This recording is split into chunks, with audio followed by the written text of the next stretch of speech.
हरे कृष्णा। आप सभी भक्तों का हार्दिक स्वागत है हमारे कार्यक्रम गीता श्लोक स्मरणम में।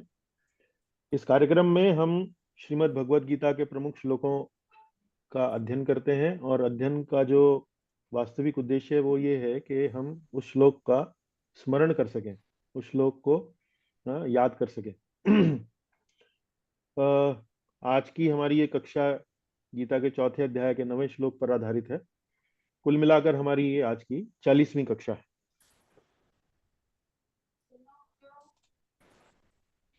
मंगलाचरण प्रार्थनाओं से आरंभ करेंगे।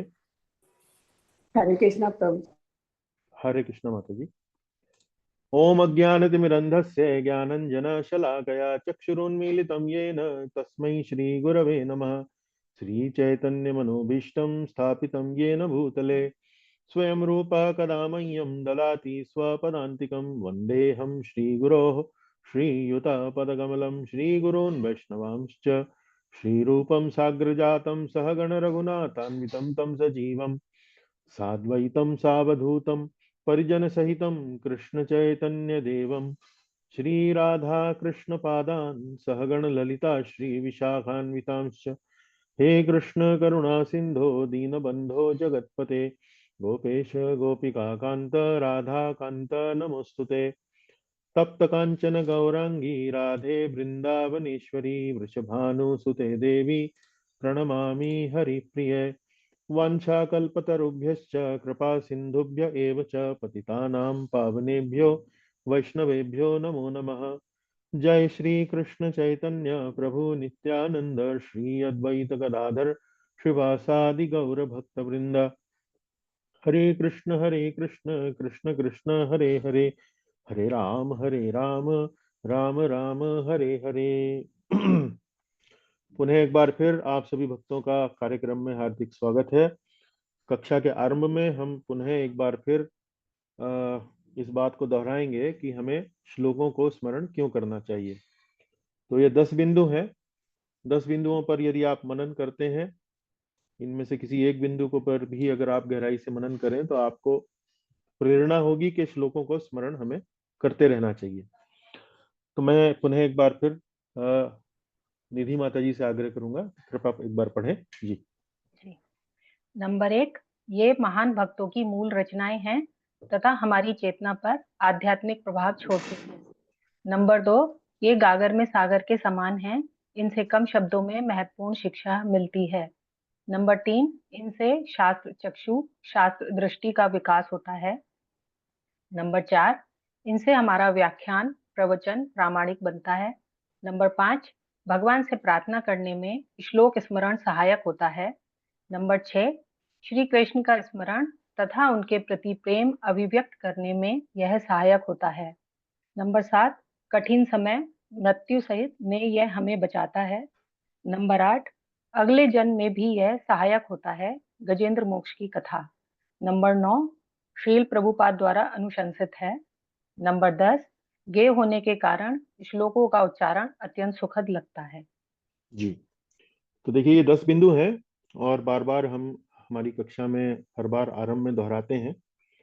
इन बिंदुओं पर यदि आपको विस्तार से चर्चा सुनने की आवश्यकता लगे तो आप पुनः हमारी जो सबसे पहली कक्षा गीता श्लोक स्मरणम की हुई थी उसमें हमने इन 10 बिंदुओं पर विस्तार से चर्चा करी है। आप पुनः एक बार फिर उस वीडियो को सुन सकते हैं, देख सकते हैं। ये हमारी YouTube channel Geeta online study की पर उपलब्ध है, प्लेलिस्ट गीता श्लोक मेमोराइजेशन के नाम से। चलिए आज की कक्षा गीता के चौथे अध्याय के 9वें श्लोक पर आधारित है। तो श्लोक आपके सामने स्क्रीन पर है, और सबसे पहले हम इस श्लोक का उच्चारण करेंगे ताकि एक बार स्मरण करने के लिए जो एक मूलभूत जानकारी होनी चाहिए, श्लोक का उच्चारण अच्छा होना चाहिए, शब्दों के बारे में मालूम होना चाहिए, तो वो हम अभी इसका अभ्यास करेंगे। मूल रूप से ये श्लोक जो है हमें क्या बताता है? श्री कृष्ण के जन्म तथा कर्म का ज्ञान। श्री कृष्ण के जन्म तथा कर्म का ज्ञान, इसमें क्या विशेष बात है, इसकी क्या विशेषता है, उसके बारे में चर्चा ये श्लोक करता है, और इसमें भगवान श्री कृष्ण ने बोला है। तो छंद पहचानेंगे तो पता लगेगा कि ये छंद जो है वो अनुष्टुप है। कैसे हम बता सकते हैं? क्योंकि हर पंक्ति में 8 अक्षर यहाँ पर दिए गए हैं। तो अक्षरों की गिनती हम कैसे करते हैं? आधे जो अक्षर होते हैं उनको नहीं गिनते हैं, और जो पूरे पूरे अक्षर होते हैं उन्हीं को केवल गिना जाता है। तो गिने अगर हम तो 1 2 3 4 5 6 7 और 8।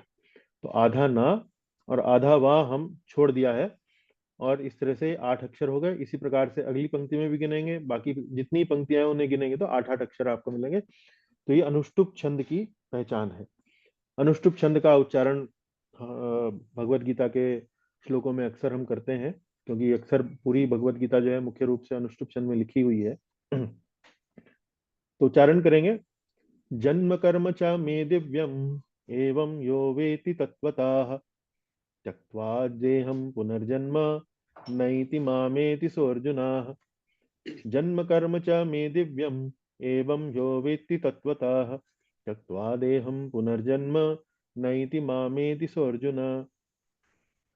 तब हम बार बार आपको आमंत्रित करेंगे, जो कक्षा में जो भक्तगण उपस्थित हैं इस समय, और उनसे आग्रह करेंगे कि इसका उच्चारण करें। श्लोक का सबसे पहले सुबोध जी से कहेंगे।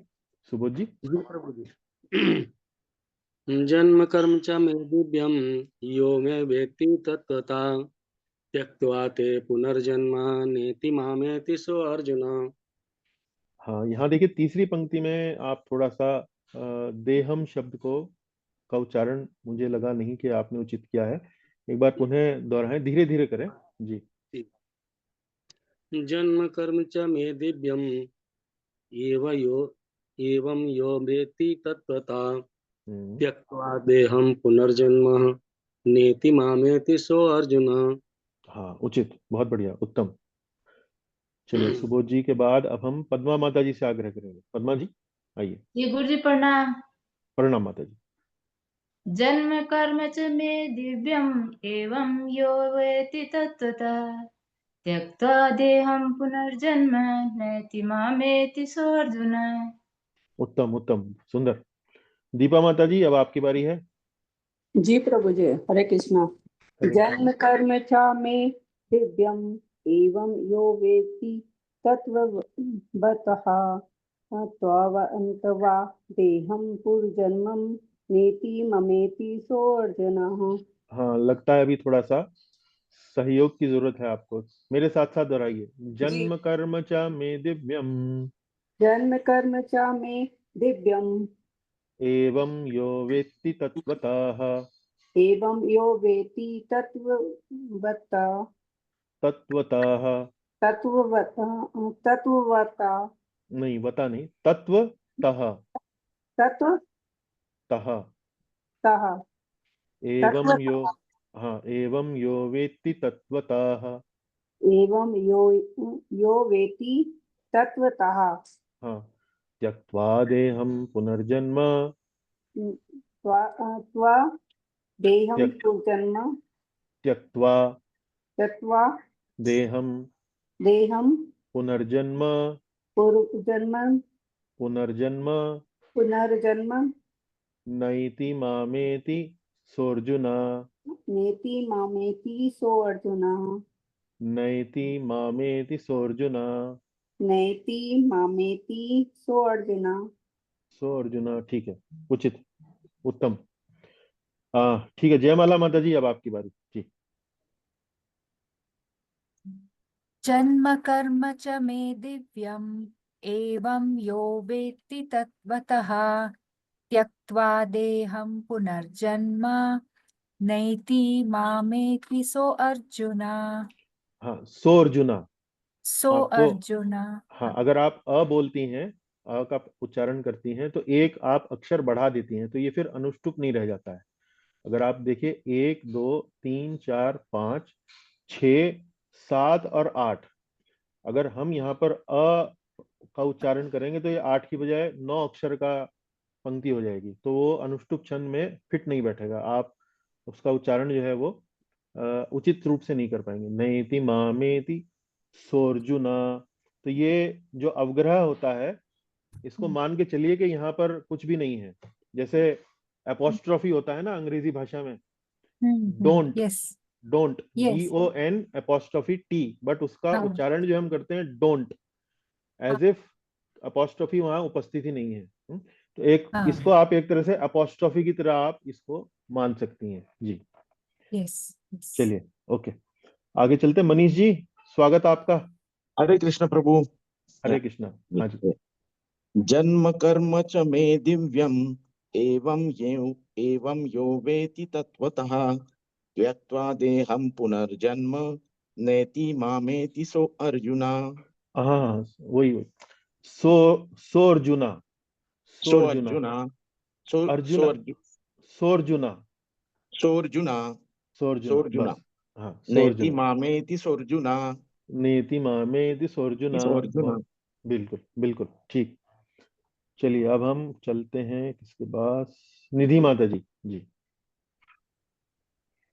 जन्म कर्म च मे दिव्यम् एवं यो वेत्ति तत्वतः त्यक्त्वा देहं पुनर्जन्म नेति मामेति सोऽर्जुन। हाँ हाँ, सोर्जुना, बिल्कुल ठीक है।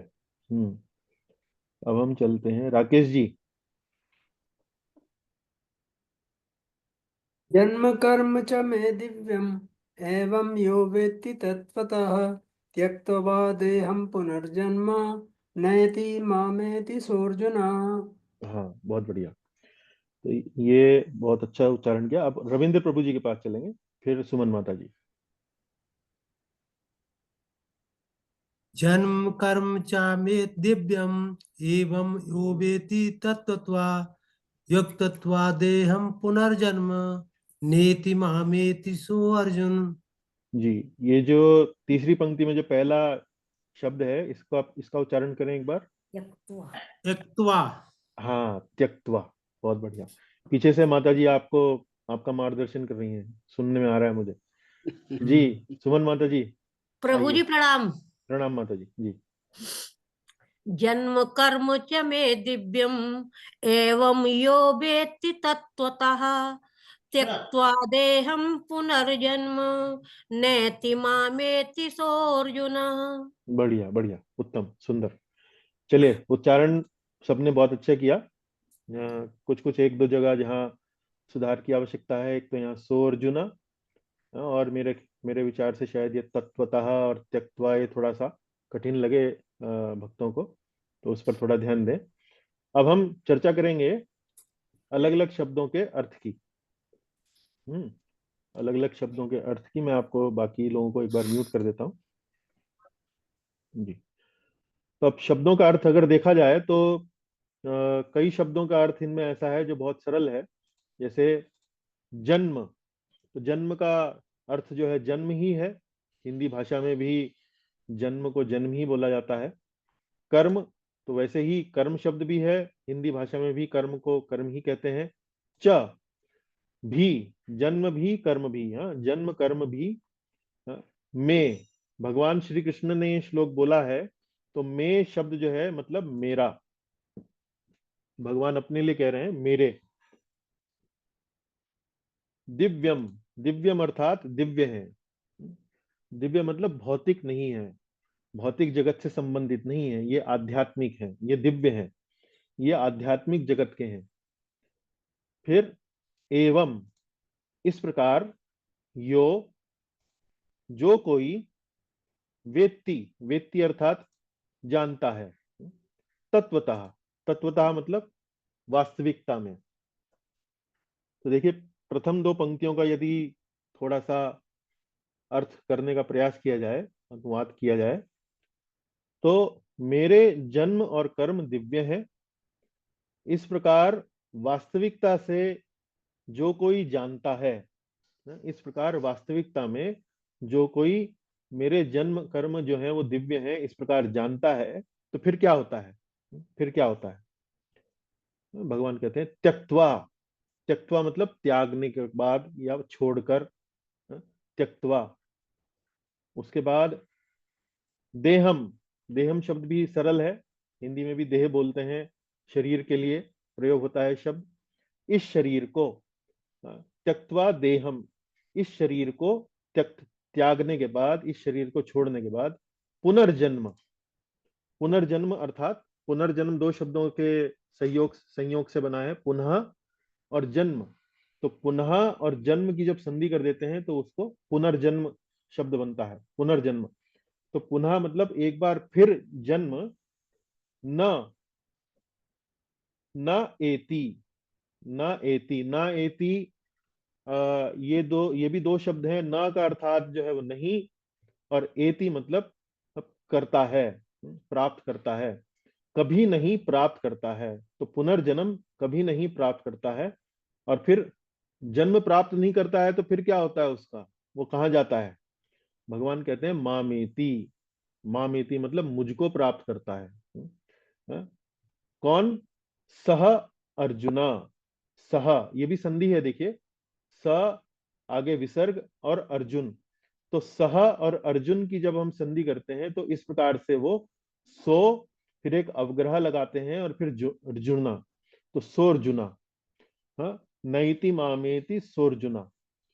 वह, स मतलब वह व्यक्ति जिसके बारे में बात हो रही है, कि ऐसा व्यक्ति जो मेरे जन्म और कर्मों की दिव्यता के बारे में जानता है, वह ये देह छोड़ने के पश्चात फिर कभी पुनर्जन्म उसका नहीं होता है, वह मुझे प्राप्त करता है, हे अर्जुन। तो इस प्रकार से अलग अलग शब्दों का अर्थ हमने देखा। तो मुख्य रूप से सभी जो शब्द हैं वो इतने कठिन नहीं है। तत्वतः, तत्वतः मतलब वास्तविकता में। ऐसा नहीं है कि काल्पनिक वस्तु है।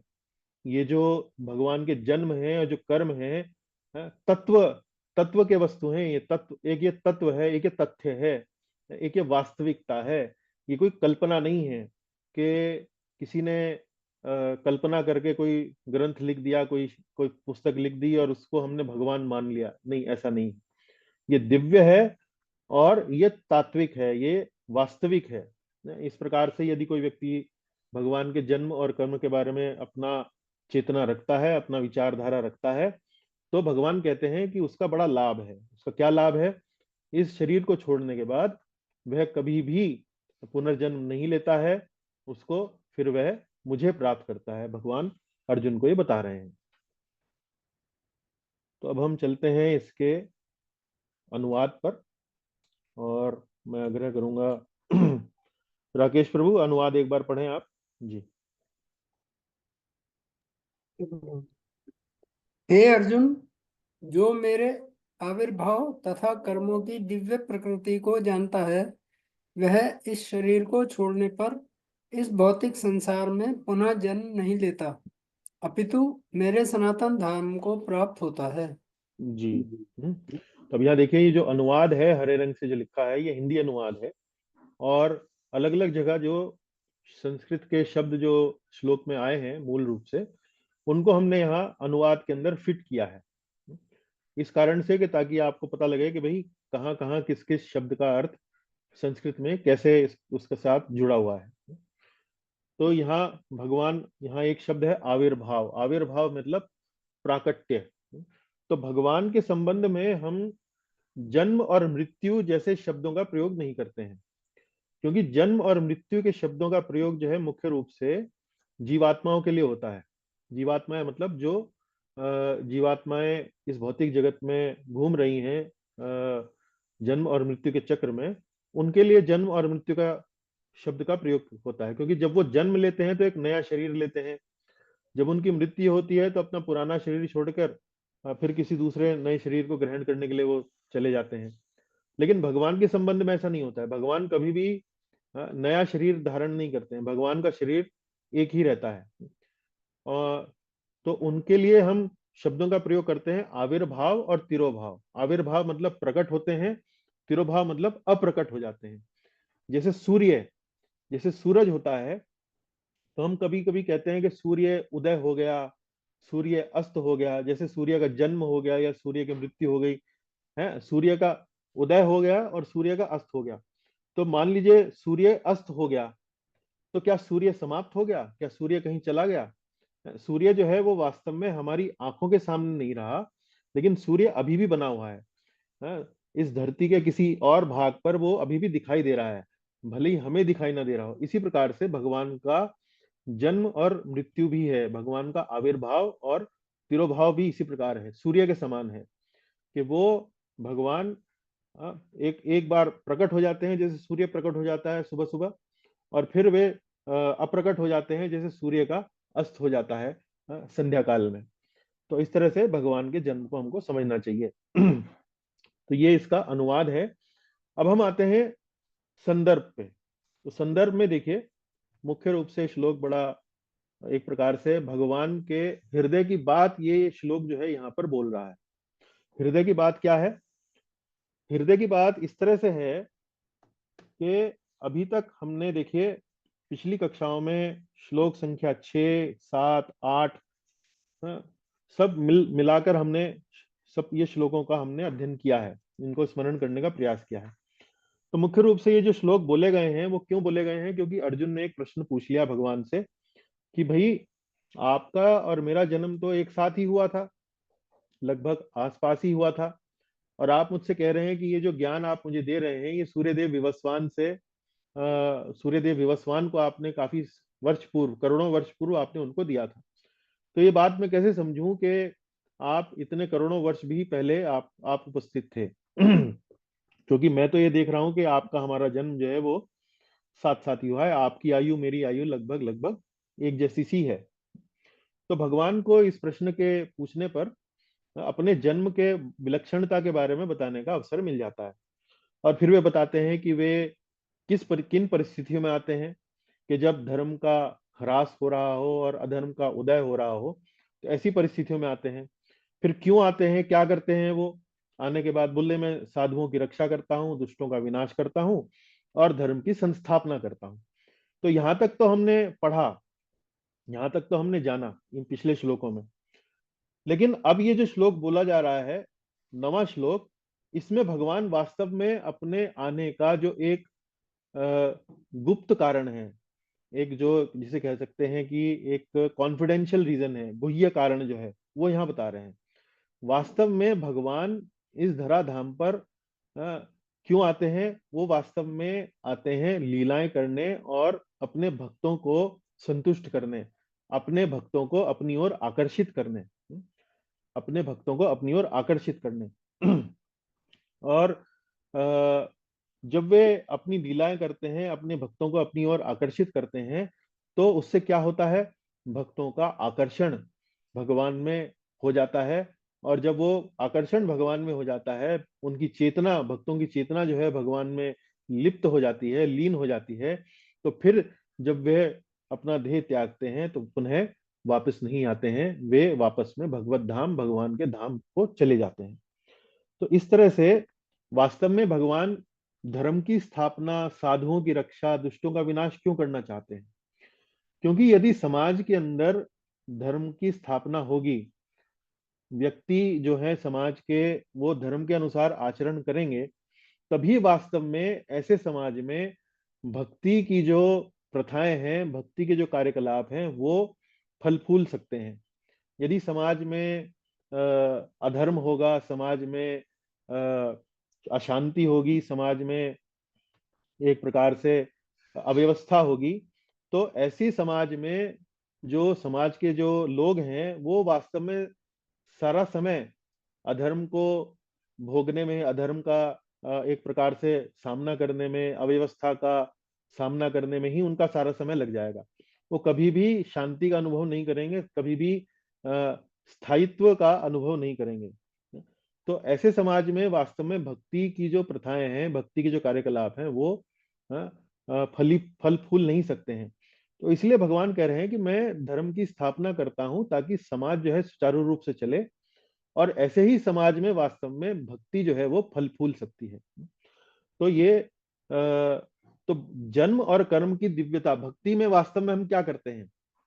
वास्तव में हम भक्ति में भगवान के क्रियाकलापों का श्रवण कीर्तन करते हैं, है? तो श्रवण कीर्तन मतलब क्या? कि भगवान के बारे में सुनना, भगवान की लीलाओं के बारे में सुनना, भगवान के जन्म के बारे में सुनना, भगवान के भक्तों के बारे में सुनना, ये सब कार्य जो है वो भक्ति में हम करते हैं। तो इसी तरह से भगवान यहाँ बता रहे हैं कि वे समाज में धर्म की स्थापना इसलिए करना चाहते हैं ताकि ये जो उनसे संबंधित जो चर्चाएं हैं, उनके जन्म की, उनके कर्म की जो चर्चाएं हैं, वो सुचारू रूप से चल सके। और जब ये चर्चाएं अच्छे से चलेंगी तब वास्तव में भगवान कह रहे हैं कि भक्तों की जो चेतना है वो मुझ में लीन होगी, और जब भक्तों की चेतना मुझ में लीन होगी तब वे पुनः मेरे पास वापस आ सकते हैं। तो यहाँ भगवान अपने जन्म और कर्म का मूल उद्देश्य, जो एक गुह्य कारण है, 9वें श्लोक में वे यहाँ पर बता रहे हैं। धर्म की स्थापना के पीछे मूल उद्देश्य क्या है?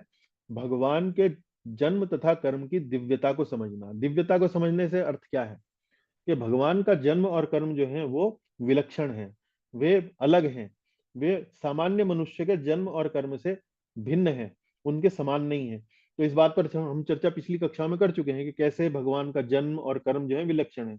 भगवान जब जन्म लेते हैं तो अपना पूरा श्रृंगार में आते हैं, सोने का मुकुट है, हाथ में इस चतुर्भुज रूप में, इस प्रकार से आते हैं। इस प्रकार से सामान्य मनुष्य का जन्म नहीं होता है, अपने पूरे वस्त्र इत्यादि, आभूषण इत्यादि धारण करके आते हैं। लेकिन सामान्य मनुष्य तो ऐसे नहीं आता है, सामान्य मनुष्य तो बिना किसी वस्त्र के नग्न अवस्था में उसका जन्म होता है। इसी प्रकार से भगवान के कर्म भी दिव्य हैं। कर्म कैसे दिव्य हैं? भगवान एक छोटी सी उंगली पर पूरा गोवर्धन पर्वत उठा लेते हैं, बिना किसी संकोच के, बिना किसी एक प्रकार से परिश्रम के। तो भगवान के जन्म और कर्म दोनों दिव्य हैं। और इस बात को जो व्यक्ति वास्तविकता से समझता है, वास्तविकता से समझने का मतलब क्या है? इस बात में वो गहन श्रद्धा रखता है, गहन विश्वास रखता है भगवान के प्रति कि भाई भगवान वास्तव में ऐसा कर सकते हैं। तो ऐसा व्यक्ति जिसकी चेतना वास्तव में इस प्रकार से भगवान में लीन है, उसकी श्रद्धा भगवान पे आसक्त है, ऐसे व्यक्ति के बारे में भगवान कह रहे हैं नैति मामेति स्वर्जना, पुनर्जन्म नैति मामेति स्वर्जना। ऐसे व्यक्ति का पुनर्जन्म नहीं होता है, वो मुझे प्राप्त करता है। तो यही वास्तव में भगवान का मूल उद्देश्य है कि यहाँ पर जो बद्ध जीव इस भौतिक जगत में जन्म और मृत्यु के सागर में, जन्म और मृत्यु के चक्र में घूम रहे हैं, उनको पुनः अपने धाम, भगवत धाम वापस ले जाना। तो ये इस संदर्भ में भगवान ने श्लोक बोला है। चलिए अब हम आते हैं तात्पर्य पर। तो निधि माता जी एक बार तात्पर्य पढ़ दें। जी। छठे श्लोक में भगवान के दिव्य धाम से उनके अवतरण की व्याख्या हो चुकी है। जो मनुष्य भगवान के आविर्भाव के सत्य को समझ लेता है, वह इस भव बंधन से मुक्त हो जाता है और इस शरीर को छोड़ते ही वह तुरंत भगवान के धाम को लौट जाता है। भव बंधन से जीव की ऐसी मुक्ति सरल नहीं है। निर्विशेषवादी तथा योगीजन पर्याप्त कष्ट तथा अनेकानेक जन्मों के बाद ही मुक्ति प्राप्त कर पाते हैं। इतने पर भी उन्हें जो मुक्ति भगवान की निराकार ब्रह्म ज्योति में तादात्म्य प्राप्त करने के रूप में मिलती है, वह आंशिक होती है और इस भौतिक संसार में लौट जाने का भय बना रहता है। किंतु भगवान के शरीर की दिव्य प्रकृति तथा उनके कार्यकलापों को समझने मात्र से भक्त इस शरीर का अंत होने पर भगवत धाम को प्राप्त करता है और उसे इस संसार में लौट आने का भय नहीं रह सकता। ब्रह्म संहिता में 5.33 में यह बताया गया है कि भगवान के अनेक रूप तथा अवतार हैं। अद्वैतम अच्युतम अनादि अनंत रूपम। यद्यपि भगवान के अनेक दिव्य रूप हैं, किंतु फिर भी वे अद्वैय भगवान हैं। इस तथ्य को विश्वास पूर्वक समझना चाहिए, यद्यपि यह संसारी विद्वानों द्वारा तथा ज्ञान योगियों के लिए अगम्य है। जैसा कि वेदों पुरुष बोधनी उपनिषद में कहा गया है, एको देवो नित्य लीला नुरक्तो भक्त व्यापी हृदय अंतरात्मा। एक भगवान अपने निष्काम भक्तों के साथ अनेकानेक दिव्य रूपों में सदैव संबंधित है। इस वेद वचन की स्वयं भगवान ने गीता के इस श्लोक में पुष्टि की है। जो इस सत्य को वेद तथा भगवान के प्रमाण के आधार पर स्वीकार करता है और शुष्क चिंतन में समय नहीं गवाता, वह मुक्ति की चरम सिद्धि प्राप्त करता है। इस सत्य को श्रद्धा पूर्वक स्वीकार करने से मनुष्य निश्चित रूप से मुक्ति लाभ कर सकता है। इस प्रसंग में वैदिक वाक्य तत्मसी लागू होता है। जो कोई भगवान कृष्ण को परब्रह्म करके जानता है या उनसे यह कहता है कि आप वही परब्रह्म श्री भगवान हैं, वह निश्चित रूप से अविलंब मुक्त हो जाता है। फलस्वरूप उसे भगवान की दिव्य संगति की प्राप्ति निश्चित हो जाती है। दूसरे शब्दों में ऐसा श्रद्धालु भगवत भक्त सिद्धि प्राप्त करता है। इसकी पुष्टि निम्नलिखित वेद वचन से होती है। तमेव विदित्वाति मृत्युमेति नान्य पंथा विद्वेत यनाय। श्री भगवान को जान लेने से ही मनुष्य जन्म तथा मृत्यु से मुक्ति की पूर्ण अवस्था प्राप्त कर सकता है। इस सिद्धि को प्राप्त करने का कोई अन्य विकल्प नहीं है। श्वेताश्वतर उपनिषद 3.8। इसका कोई विकल्प नहीं है का अर्थ यही है कि जो श्री कृष्ण को श्री भगवान के रूप में नहीं मानता वह अवश्य ही तमोगुणी है और मधुपात्र को केवल बाहर से चाटकर या भगवत गीता की विद्वत्तापूर्ण संसारी विवेचना करके मोक्ष प्राप्त नहीं कर सकता। ऐसे शुष्क दार्शनिक भौतिक जगत में महत्वपूर्ण भूमिका निभाने वाले हो सकते हैं, किंतु वे मुक्ति के अधिकारी नहीं होते। ऐसे अभिमानी संसारी विद्वानों को भगवत भक्त की अहेतुकी कृपा की प्रतीक्षा करनी पड़ती है। अतः मनुष्य को चाहिए कि श्रद्धा तथा ज्ञान के साथ कृष्ण भावना अमृत का अनुशीलन करे और सिद्धि प्राप्त करने का यही उपाय है। जी धन्यवाद माता जी। तो प्रभुपाद जी ने अच्छा तात्पर्य इस पे लिखा है, लंबा तात्पर्य लिखा है। कहीं कहीं उन्होंने वेदों से उद्धृत भी किया है और संभव है हो सकता है कि आपको कुछ उदाहरण जो है वो थोड़ा कठिन लगे, लेकिन आज उन पर चर्चा नहीं करेंगे। मुख्य रूप से इसमें जो बात हमारे लिए जानने की ये है कि इस बात पर विश्वास करना कि भगवान के जन्म और कर्म जो है वो वास्तव में दिव्य हैं। कई बार हम लोग भगवान के जन्म और कर्मों को काल्पनिक मान लेते हैं या मनगढ़ंत मान लेते हैं, तो उससे आध्यात्मिक जीवन में जो हम अभ्यास करते हैं, वास्तव में भक्ति का जो अभ्यास करते हैं, उसमें लाभ नहीं मिलता है। तो जिस व्यक्ति की श्रद्धा इतनी गहन है कि ये बात समझे कि ये वास्तव में भगवान कोई सामान्य व्यक्ति नहीं है, एक बहुत ही एक प्रकार से विलक्षण व्यक्ति हैं और उनका जो आचरण है वो भी विलक्षण है। उनकी जो क्रियाएं हैं, कार्य हैं, उनका जो जन्म है, उनका जो अप्राकट्य है या प्राकट्य है, वो सब विलक्षण है। तो ऐसा समझने वाले व्यक्ति को वास्तव में मुक्ति लाभ होता है। अब हम थोड़ा सा अपने स्वाद को बदलने के लिए, अपने रस को थोड़ा बदलने के लिए थोड़ा सा कविता के रूप में इस श्लोक को थोड़ा सा उच्चारण इसका करेंगे, कविता का। तो कविता ये एक भक्त है हमारी संस्थान में, सर्वेश्वरी कृष्णदास, उनके द्वारा लिखी गई है। पुस्तक जिसमें उन्होंने ये लिखी है उसका नाम है गीता सुगीता। तो कविता इस प्रकार है। हे अर्जुन, माफ कीजिए यहाँ ऊ की मात्रा लगाना भूल गए। हे अर्जुन, जो जानहि मेरा दिव्य स्वभाव, मेरे अद्भुत कर्म और मेरा आविर्भाव, सो नर देहांतर परे धरे न दूसर देह, अपितु सनातन धाम मम जात बिना संदेह।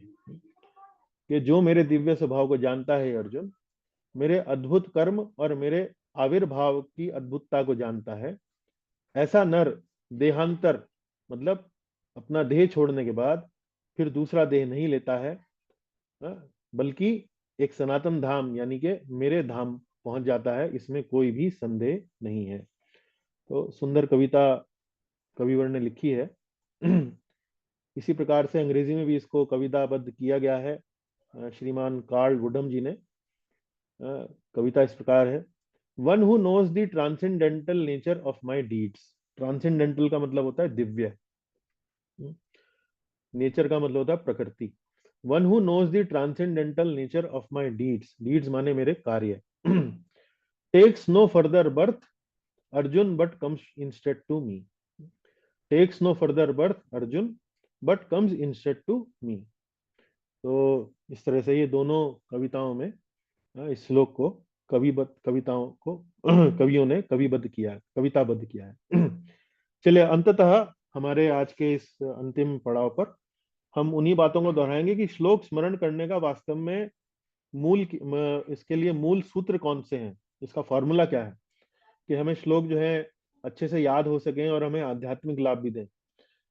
सबसे पहले छंद पहचाने, 8 अक्षर का है या 11 अक्षर का है, क्योंकि गीता में इन्हीं 2 प्रकार के छंदों का मुख्य रूप से प्रयोग किया गया है। और फिर छंद पहचानने के बाद उचित लय में उनका गायन करें, शब्दों के अर्थों पर ध्यान दें, उन्हें अपने मस्तिष्क में बैठाएं। इससे क्या होता है कि श्लोक स्मरण करने में बड़ी सरलता हो जाती है, आपको कठिनाई कम होती है।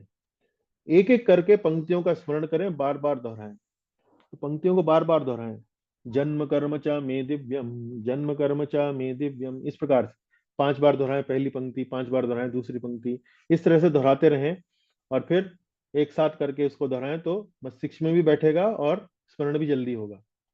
फिर श्लोक के संदर्भ को जानें। श्लोक के संदर्भ को जानने की आवश्यकता क्यों है? श्लोक को संदर्भ के जानने से भी वास्तव में श्लोक स्मरण करने में सरलता होती है, क्योंकि जब आपको पता होता है कि भाई ये श्लोक भगवान ने किस कारण से बोला, क्यों बोला, तो आपको शब्दों को अपने मस्तिष्क में बिठाने में आसानी हो जाती है। और वास्तव में श्लोक का संदर्भ यदि हमें पता है तो हम किसी अन्य व्यक्ति को उसके बारे में बता भी सकते हैं, भाई ऐसा क्यों बोला था, इसका क्या लाभ है। और अंतिम बात, श्लोक स्मरण को अपनी दैनिक पूजा अर्चना का भाग बनाएं। ये श्लोक स्मरण जो है वो इतना सरल कार्य नहीं है कि एक बार हमने स्मरण कर लिया तो जीवन भर स्मरण रहेगा। जब तक आप इसे अपने मूल आध्यात्मिक जीवन का, आध्यात्मिक साधना का भाग नहीं बनाएंगे तो ये कुछ ही समय आपको याद रहेगा, फिर आप इसको भूलना शुरू कर देंगे। तो यदि दिन प्रतिदिन दैनिक रूप से यदि आप श्लोकों का स्मरण करते हैं तो ये आपको लंबे समय तक याद रहेंगे और लंबे समय तक आपको आध्यात्मिक लाभ देते रहेंगे, जीवन काल तक।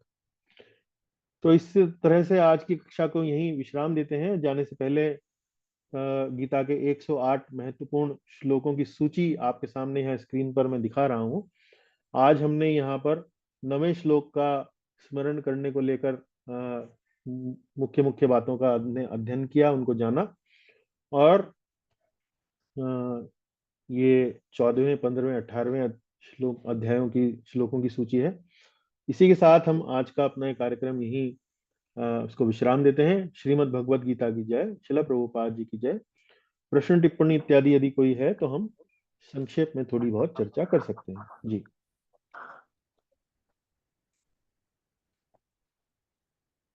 कोई प्रश्न है आपका? ये बात आपकी समझ में आती है कि भगवान के जन्म और कर्म की दिव्य जब हम कहते हैं तो उसका क्या अर्थ है?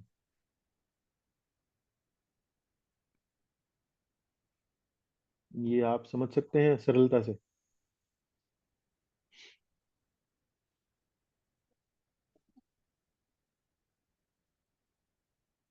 तो उत्तर नहीं आ रहा है, इसका मतलब समझ नहीं पा रहे हैं, या कि मैं क्या समझूं उसका? समझ सकते हैं प्रभु जी। समझ सकते हैं ना जी कि वास्तव में विलक्षण कार्य हैं भगवान के। भगवान के सामान्य कार्य नहीं है। हम जैसे हम लोग मनुष्य योनि में सामान्य रूप से जिस तरह से व्यवहार करते हैं, भगवान का व्यवहार उस प्रकार का नहीं है।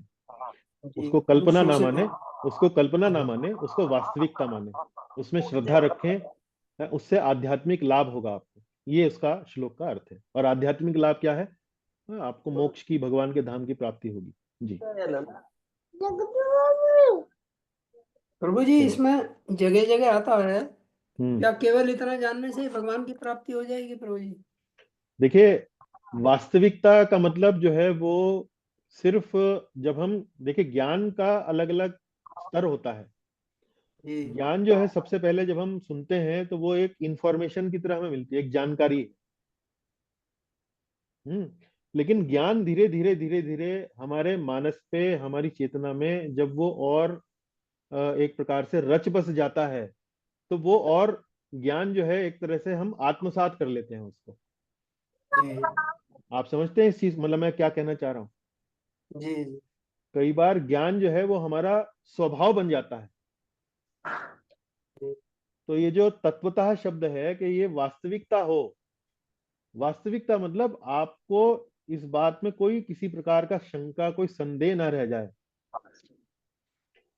हालांकि हम इस बात को अपनी बुद्धि से समझने का प्रयास करते हैं कि भगवान की ये जो जन्म और कर्म है ये वास्तव में दिव्य है, लेकिन फिर भी कहीं ना कहीं हमारी चेतना में कोई संशय रहता है कि भाई ऐसे थोड़ी होता है।